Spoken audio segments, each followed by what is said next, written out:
Good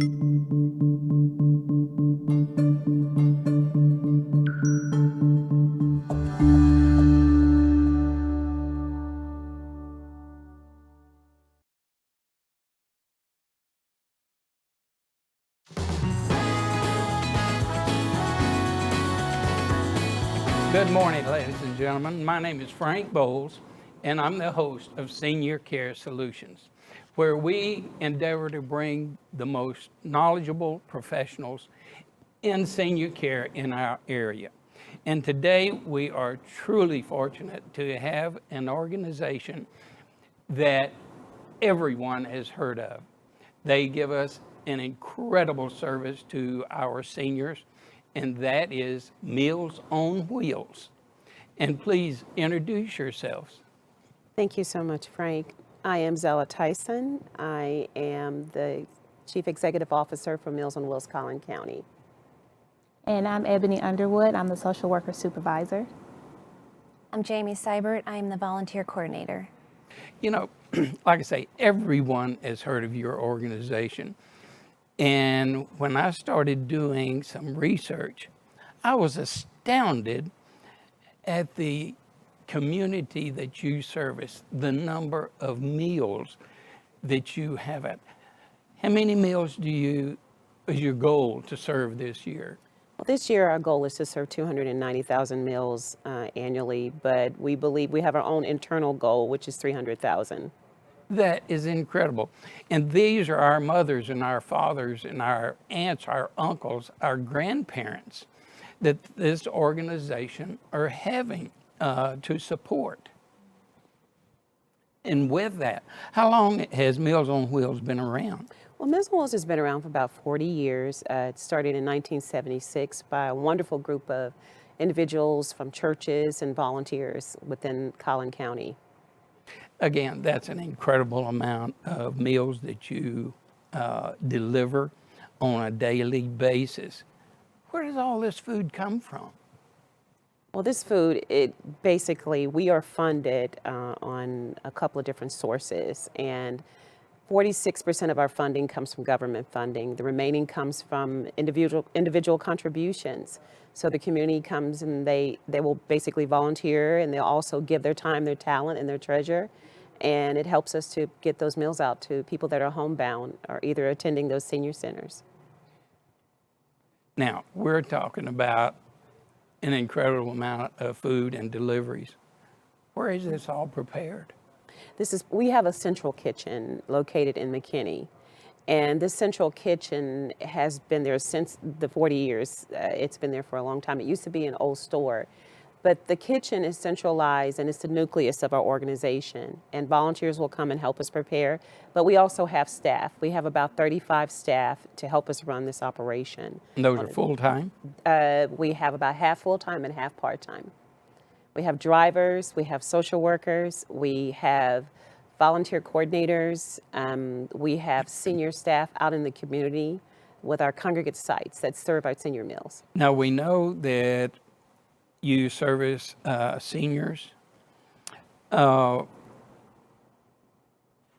do you get the leads? Where do you qualify the people? How do you go about qualifying the clients that you service? Sure. So some of our referrals come in online on our website. They can be from a healthcare provider or a family member or some of our seniors themselves who are still online actively. You can put it in online. And then we also have seniors or family members that will call in and do it at our call center. And then another one of our ways that we get our referrals, maybe from the Texas Department of Aging and Disability or Moline or Superior, and those are faxed over. So we do those referrals. And so once we get the referrals in, we will then go out, we'll call the client, and we'll go out and do an assessment from there to determine if they Ebony, you must have a full day every day. I do. You're over all of the volunteers. How many volunteers and people do you have delivering meals on a daily basis?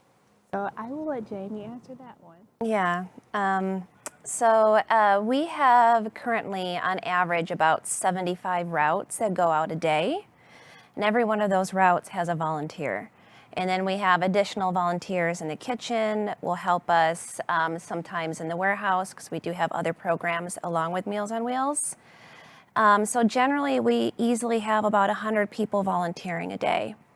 And all of the meals are delivered through your volunteer system? Most of our meals are delivered through volunteers. We do have some staff drivers that will go out and deliver some as well, but the majority of them, yes, are delivered by volunteers. Tell us something that the public does not know about Meals on Wheels. Well, for one thing, they don't know that we're more than a meal. So we provide more than the meals. We provide those social services that Ebony, who's the head of our social services department, she spoke a little bit about the clients and where they come from, but we also provide those well checks. We are a volunteer-driven organization, and most people don't know that we have a pet program, or they don't know that we provide senior services that are emergency-related types of services, supplies that we'll get donations for, either grants for. But we are an organization that partners all over the community, and they don't know we're Collin County based, meaning that we focus on all of Collin County and not just a few towns.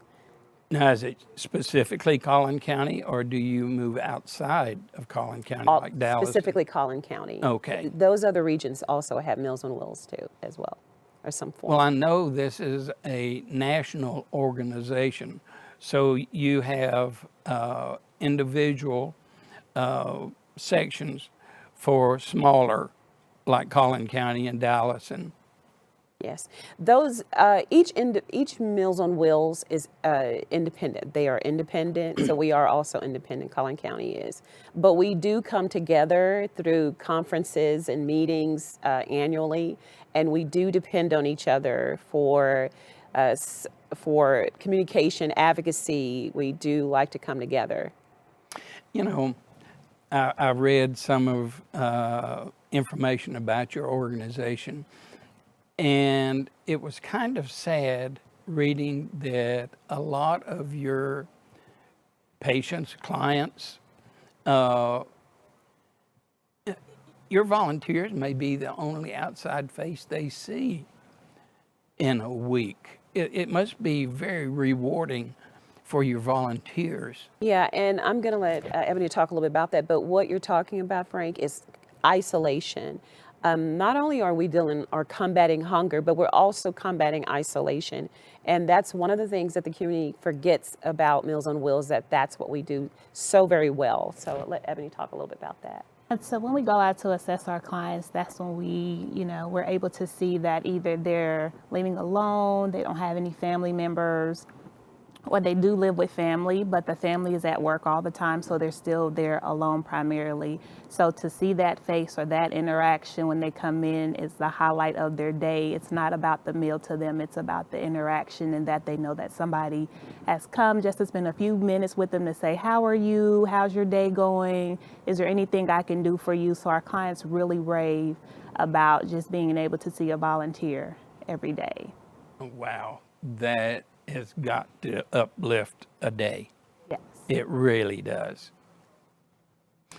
When they are out and they meet one of your clients for the very first time, that must be exciting too, because the stories that some of these elderly people can tell about their lives can be very enlightening. So they come home with a different story just about daily, don't they? The volunteers, yes. They can, yes. On your volunteers, do you have enough? Are you interviewing for those people?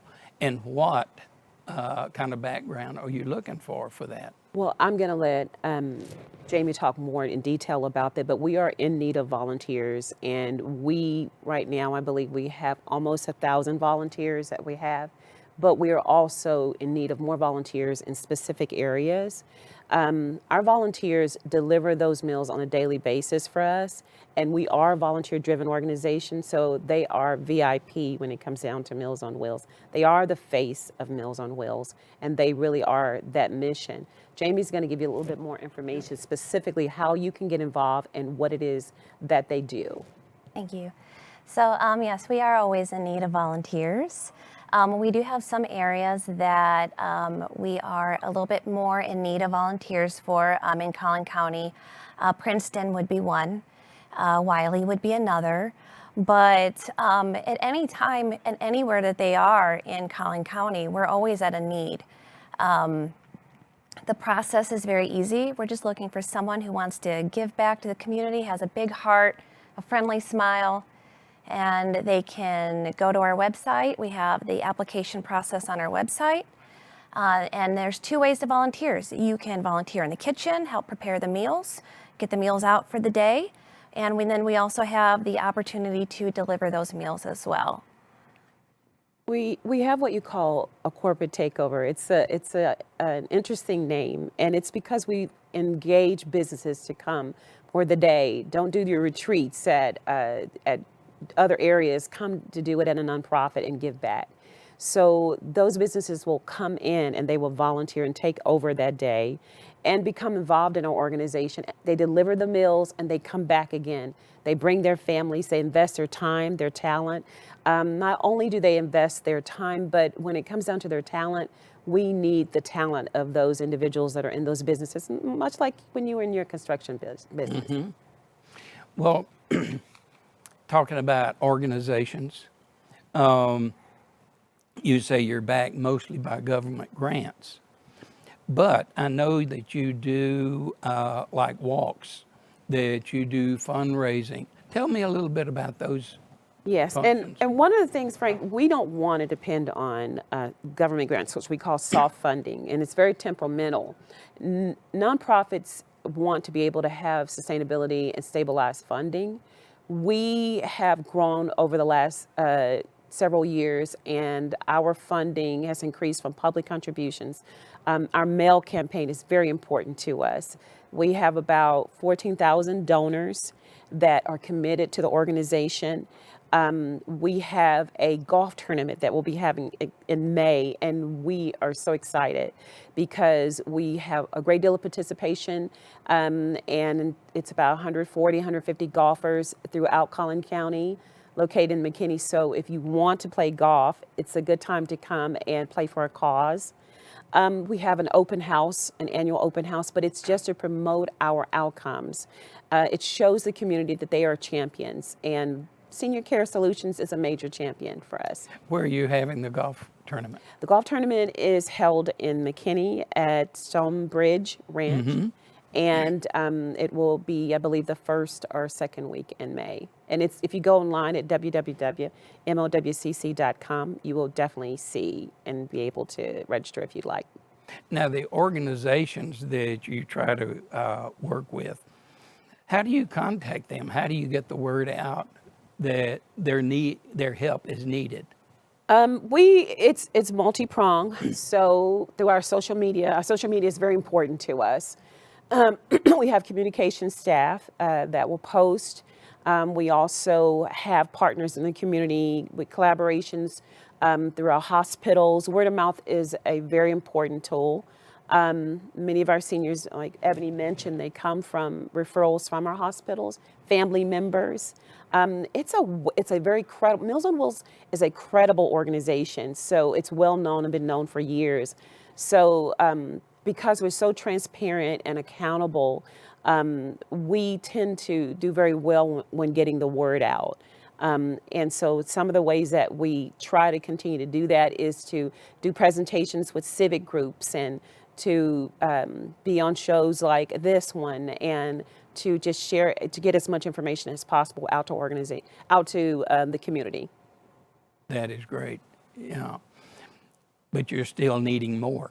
Yes, we are. The seniors are still needing more because in this county, the seniors are growing tremendously. And I know within the last several years, that the increase in the baby boomers has been phenomenal. So we have this opportunity to be able to use this and to be able to go to let everyone know in the community that not only the baby boomers are on the scene, but we have individuals that need our help that are dealing with food insecurity. But isolation is a terrible thing to experience. But we do know that because of the increase in the seniors in our county, we are going to see a need in our services more than ever before. Is there a waiting list for people that is needing the wheels? We had, Frank, we had a waiting list a couple of years ago, and I'm so glad it's over with. We don't have that waiting list. It was the first time. We had about 190 seniors that were on our waiting list. And we're very fortunate that we don't have a waiting list because I remember that when we had that waiting list, there were some funding cuts that happened all abruptly. And the partners and the champions within the community came to the rescue. We had corporations that came on board with us. There were so many individuals that were concerned about the seniors that we were able to get those seniors off of that waiting list. To me, that was the saddest time in the organization. There are other nonprofits, other Meals on Wheels that do have waiting lists. We don't have a waiting list, but we know that we are ramping up for sustainability. We're ramping up for that increase. And one of the ways we're doing that is we're getting the word out. We also, we are pretty much outgrowing our site. And so we hope to be getting a new site soon. And we're looking for that. So it'll be on the horizon. The capacity to serve meals right now in our current site is up to 3,000 meals a day, but that's with some maneuvering, but we will definitely need a new site very soon. And your goal is right at 300,000 meals this year. This year, our internal goal is 300,000. Our budget has 290. We're very efficient and we are well-oiled running machine. So we are extremely, we do not believe in waste, and we have been mentored by different corporations. Toyota has been one that's been involved with our organization. We've been taught the concept of Kaizen. We manage and we make improvements. We don't need a lot of improvement, but we don't need a lot of resources to make those improvements. We look for ways to think, different ways to think and plan. So we're really excited about the changes that are being made. Now, I read where you're having a walk. Was that locally or was that another? That was probably another Meals on Wheels, because around about this time of the year, springtime, everyone is pretty much engaging into those fundraisers that are more seasonal, and so walks are very common right now with Meals on Wheels. For us, our golf tournament is the thing that we'll be focusing on. Yeah, I participated in a multiple sclerosis walk back about 6 months ago, and the turnout was impressive. And how are you getting the word out for the walk and these fundraiser events? For fundraisers, for our fundraiser for the golf tournament, we promote it through our social media, word of mouth. Those individuals that have attended in the past, we try to reach out to them and let them know, to let their friends know and their family members know. We do presentations and outreach within the community to let everyone know what's going on. But through our website, we spend a lot of time focusing on how to strengthen that and market that website so people can know what's going on within our organization. But we have about 5 congregate site senior centers that we work with, and those senior centers know all about it. This time of year, it's called March for Meals. So you're referring to March for Meals, I believe, with the walk. And Yes. So every Meals on Wheels is engaged into some form of outreach and awareness. So March is a time to be aware of food insecurity within seniors and isolation. So there are walks that are going on. So March for Meals, we're going to be working with some of the first responders and some of the public servants, some of the mayors within the cities tend to participate and deliver throughout the month. So it's an exciting month for us. March on Meals is an exciting time. It sounds like it. It sounds like it. Ladies and gentlemen, we have all heard about Meals on Wheels. Something that a lot of us didn't realize until it was brought up on this show is isolation. So many of our seniors live in a cocoon almost, where the only people they see are volunteers. If you have a relative, a loved one, take the time to pick up the phone, go visit them. It is a proven fact that when an individual, no matter what age, if they are mentally up, they are more prepared to fight depression. They are more prepared to fight diseases, as even the cold. Take the time to reach out to those loved ones, even if it's not a relative. If you know one, pick up the phone and call them. Say hello, how are you doing? It can help the community. Thank you so much for coming Frank. and Thank you, delivering this message, because it is invaluable. Thank you. And the service that you supply to all of our seniors is phenomenal. Thank you. Thank you. This is Frank Bowles. Thank you for tuning in. We'll see you next time.